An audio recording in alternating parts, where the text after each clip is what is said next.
today. What was that experience like, and kind of what does mental health mean to you? It was a really cool experience. I got to meet a couple of my colleagues inside of Edinburgh, so it was really cool. But for sure wanted to reach out to more people.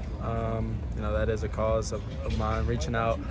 We kind of go by the underdog mentality for less fortunate or anyone that's getting bullied is kind of what we're reaching for, going after with the whole Caleb Cares and the Ad Council and all of that. So it was a really cool experience, and I can't wait till it all comes out.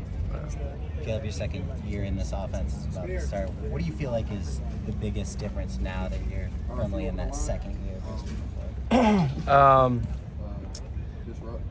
I can see things. I don't necessarily just have to worry about playing. I can see things better from the defensive side. I know exactly where everybody has to line up, exactly where they're going to be on our side. And so making sure we get the right runs into certain either blitzes or defenses or fronts. Making sure that we have certain checks. Because like I've said in a bunch of other either interviews or anything like that I want to be sort of like Coach Riley Part 2 on the field, because he can't be out there. He has to be behind the white line. So that's what I'm reaching for.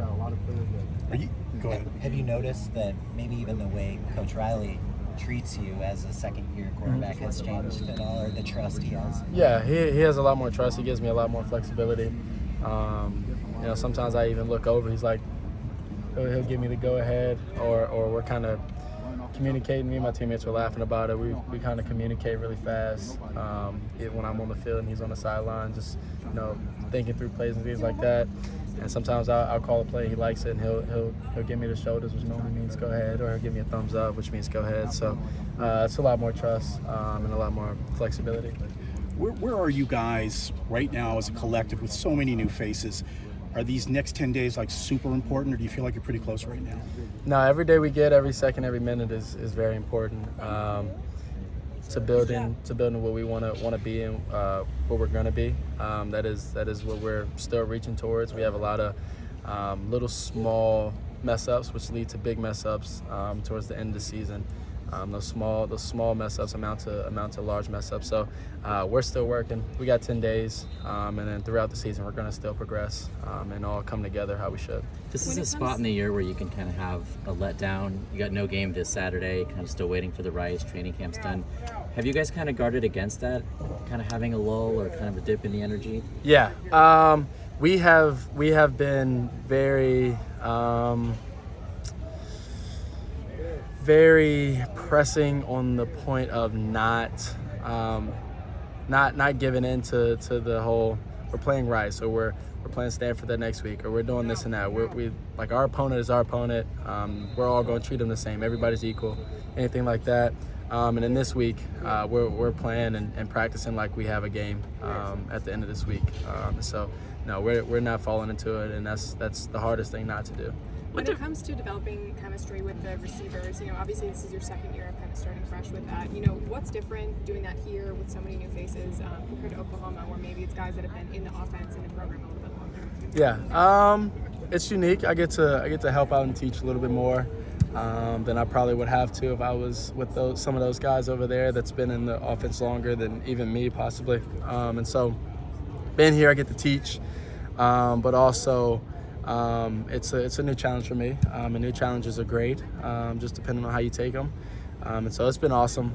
We've been getting a lot of reps together. We've been working really hard, talking through things, me getting out there and possibly running it how I, either see it or want them or where I want them to be. And so it's, like I said, it's been awesome. What differences have you seen in this team on the field from spring to fall? We've come together a lot more. We've gone over our installs multiple times. We've ran thousands of plays, repped it thousands of times. So coming together on the football field, I think we've for sure done that a lot more than we were, or we're like that more than we were in the spring. Coach Riley has talked about the ability to adapt this offense year by year just to the personnel. Yep. How have you seen, or how much maybe have you seen the offense change even from last year at Oklahoma when you had a lot different personnel?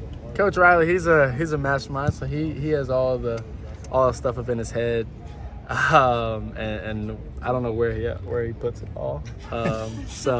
But yeah, no, he's a mastermind. He's a great coach. That's one of the reasons why I came here is because his adaptability to being able to adapt to his certain quarterbacks and his certain personnel. If you go look at all of his quarterbacks in the past that he's had recently, they're all different in many different ways: height, size, weight, all of that. So it's not a surprise to me that he's been able to do it. So yeah. Let's do one more. How much of a problem is Gentry out there, just given his length and kind of what he can do from a quarterback window throwing point of view? Yeah, he's a big guy. He's got me here kind of recently. I didn't think he was someone else. I didn't know the personnel exactly that was on the defense because they changed so much in practice. And so I didn't necessarily key him on a certain play, and he just reached up and grabbed it. He's difficult to get the ball over, and I'm glad we have him on our team. Thank you, Caleb. Yep, thank you. Thank you.